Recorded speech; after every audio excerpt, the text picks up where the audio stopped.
Bonjour, aujourd'hui, une petite vidéo sur les adresses IP et le DHCP de la Freebox. Freebox Ultra, Freebox Delta, c'est la même interface, donc il n'y a pas de problème, ou Pop même.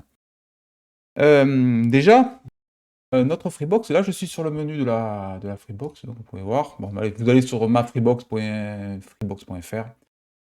Perso, je tape ma Freebox dans Google et c'est le premier lien, c'est le bon. Paramètres de la Freebox, ce dernier là, vous vous connectez, parce qu'il faut identifier un mot de passe, juste un mot de passe, je crois. Et ensuite, vous avez réseau local. Le réseau local fournit, nous dit que notre Freebox est sur le 192.168.1.1, c'est une adresse IP. Et une adresse IP, c'est une adresse, comme une adresse postale pour votre maison ou votre appartement. Sauf que ça permet de repérer un appareil sur Internet. Là, c'est une IP très spécifique qui commence par 192.168. Cette IP n'est pas disponible sur Internet. C'est une IP dite locale. Elle ne sera disponible que sur votre réseau local. En gros, sur les adresses IP, c'est composé de 4 chiffres comme ça, IPv4.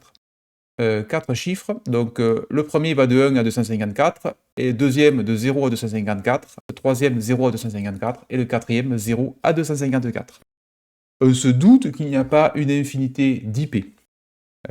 C'est pour ça d'ailleurs que IPv6 a été créé à la base. Donc l'idée, c'est de séparer le réseau Internet. Donc votre Freebox, elle est connectée à Internet à une adresse IP.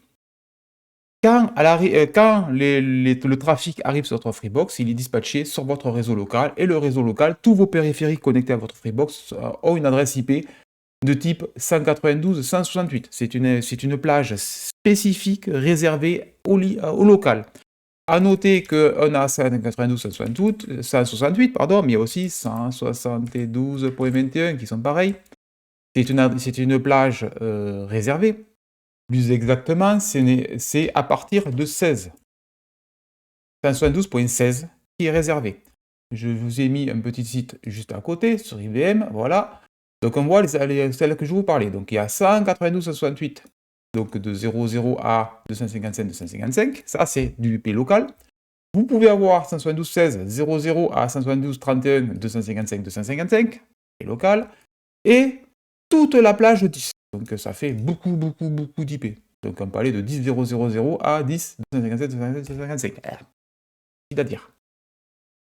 La Freebox d'origine, donc elle est en 180... n'importe quoi, 192.168.1.1 ou .1.254, j'ai vu les deux. Donc, et certaines box sont en 0 aussi. Donc ça vraiment dépend des applications. C'était bien celle-là que j'avais, 1.1. Voilà. Donc là, l'IP de votre Freebox est celle-là. C'est 1.1. Ça veut dire que votre réseau, généralement, il pourra aller de 1 à 254. 1 est déjà pris par la Freebox. Votre ordinateur et périphériques, mobiles, tout ça, pourront aller de 2 à 254, ce qui paraît logique. Pourquoi il ne peut pas prendre 2 ? Parce qu'il y a un truc qui s'appelle le NetMask qui spécifie, qui limite la portée du RAM. Ça veut dire que si j'ai un NetMask en 24 ou 124, il pourra voir que ce qui est sur le dernier digit. En gros, c'est ça. C'est le cas de la Freebox, donc on peut atteindre la Freebox qu'avec le dernier digit. On peut changer ça dans les paramètres réseau, bien entendu. Mais par défaut, c'est comme ça. Donc, on peut aller de 2 à 254. Ou 253, comme ça vous êtes sûr, parce que si la Freebox est 254, ça ne marchera pas. Dans le troisième onglet, il y a DHCP. J'ai changé mon truc, moi. C'est pas grave, c'est fait exprès. Donc voilà, par défaut, il y a ça. Par défaut, il y a l'adresse de la Freebox. Donc comment marche le DHCP ? Le DHCP, c'est un serveur qui écoute avec un protocole particulier. Quand une machine démarre, vous avez votre téléphone qui se connecte au réseau. Il dit, via le protocole DHCP, donne-moi les informations réseau pour me connecter à ce réseau. Automatiquement, votre téléphone reçoit des informations. Là, il est réglé de la plage d'adresse de début de 100 à 250. Donc automatiquement, la Freebox va donner une IP aléatoire entre 100 et 250 à notre téléphone. Vous noterez que j'ai marqué assignation fixe, ça veut dire si par exemple mon téléphone il a pris 150, quand il se reconnectera plus tard, il récupérera de nouveau l'adresse 150. Bien entendu, la Freebox sait à qui elle a donné les IP, elle ne donnera pas 2 fois la même IP sur le réseau à 2 périphériques différents. Ça ferait un conflit, ça ne marcherait pas. C'est fait exprès, c'est prévu pour. Automatiquement, elle fournit une IP de type gateway qui permet de se connecter, donc elle le dit aussi au périphérique, voici ton IP, c'est 150, et pour aller sur un internet, la passerelle, je ne sais pas pourquoi je dis gateway, la passerelle, c'est l'adresse IP de moi-même, de la Freebox, ça veut dire 192.168.1.1 dans mon cas. Donc en gros, quand vous allez aller sur internet, votre téléphone va passer automatiquement par 1.1 pour sortir sur internet, et c'est la Freebox qui fera la transmission de paquets à l'extérieur, et que quand il y a des trucs qui reviennent pour télécharger, ça soit redirigé bien vers 150, vers le téléphone, celui qui a fait l'appel. Le serveur DNS, c'est quoi un DNS? Le DNS, c'est ce qui est par là, une DNS par exemple, voilà, c'est ça, c'est www.ibm.com, ça c'est une DNS. www.ibm.com, c'est gentil, mais ce n'est pas une IP, c'est pas compréhensible d'Internet. Donc ça veut dire que le PC ne peut pas atteindre www.ibm.com, ça n'existe pas. Et le PC ne comprend que des adresses IP, c'est-à-dire des trucs qui ressemblent à 4 digits. Là. Donc, il existe un serveur de translation de nom vers IP, domain name server, donc DNS, qui va dire voici www.ibm.com, donne-moi son IP, et comme ça je pourrai aller me connecter dessus. Là, c'est ma Freebox qui donne les DNS. Donc, chaque fois qu'elle va voir, par exemple, un domaine apparaître, par exemple, www.youtube.com, elle va demander, hop, passe-moi le mot téléphone, il va demander à 192.1.1.1, qui est là, celle-là, donne-moi l'IP de ce domaine, et pour que je puisse me connecter dessus. Et le téléphone se connectera via l'IP. Ça marche comme ça. C'est juste une traduction de domaine en IP. Et c'est là que ça devient intéressant. Imaginons, on a un site web qui s'appelle www.toto.com. Il affiche des trucs. Mais il utilise aussi une deuxième DNS qui s'appelle pub.toto.com, qui permet d'afficher des bannières de pub sur le site web. Et ça marche souvent comme ça. Les bannières de pub ont des DNS spécifiques de publicité. Et c'est là qu'on peut remplacer cette DNS de la Freebox par une DNS à blocage de publicité. Je vous ai mis donc le site web de Linuxtrix avec la page des DNS. Il fait des vidéos sur Linux très intéressantes d'ailleurs. Vous pouvez aller voir sa chaîne YouTube. Et là, on va utiliser les DNS. Voilà, il a listé plein de DNS et moi j'en cherche une des particulières, c'est les AdGuard. AdGuard, c'est AD, c'est comme publicité en fait. Et gardien de la publicité en gros.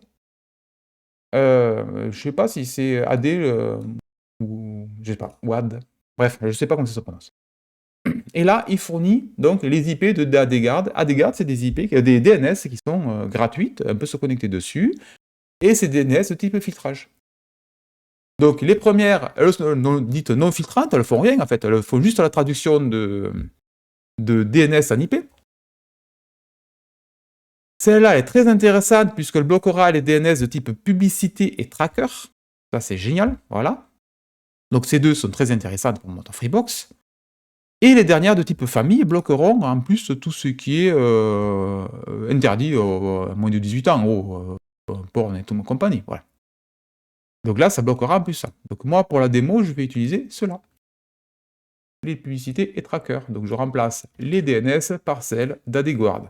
À partir de ce moment-là, chaque fois, pas enlever les espaces, chaque fois qu'un site web demandera par exemple pub pour quelque chose, voilà, des trucs listés dans la blacklist d'AdGuard, ça sera, AdGuard renverra, non, ça n'existe pas. Donc le site web ne pourra pas afficher de type publicité. Attention, on parle bien d'un filtrage de type DNS et pas un filtrage de type niveau applicatif. En gros, si votre site web s'appelle www.toto.com et que c'est www.toto.com qui fournit la publicité, eh bien forcément, on ne pourra pas filtrer la publicité. Parce que là, c'est au niveau applicatif, alors que nous, on fait un filtrage de type DNS.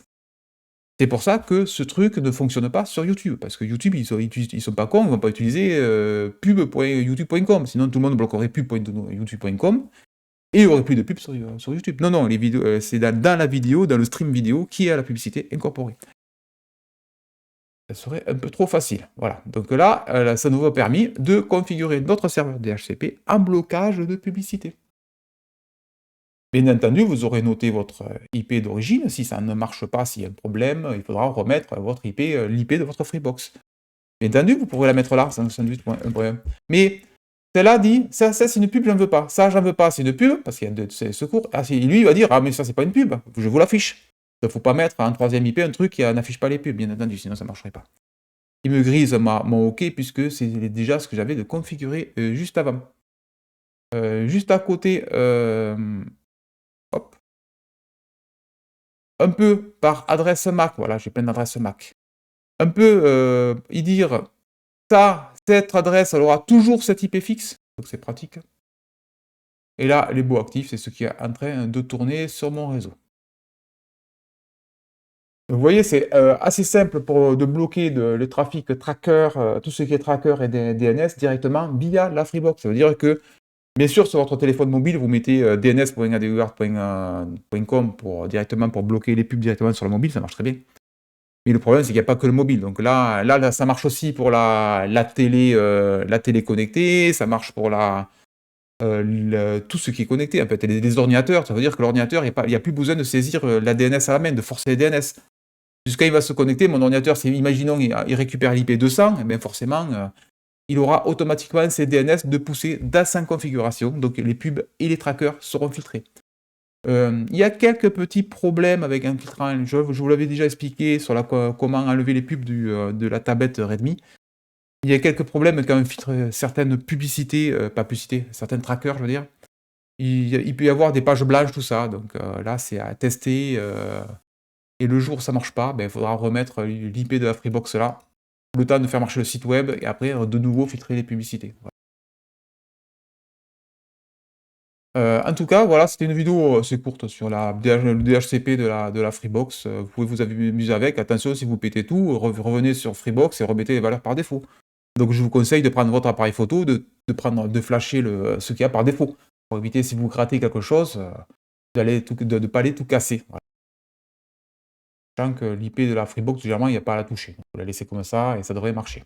Et elle est en mode routeur, bien entendu. Allez, j'espère que cette vidéo vous a plu et à bientôt.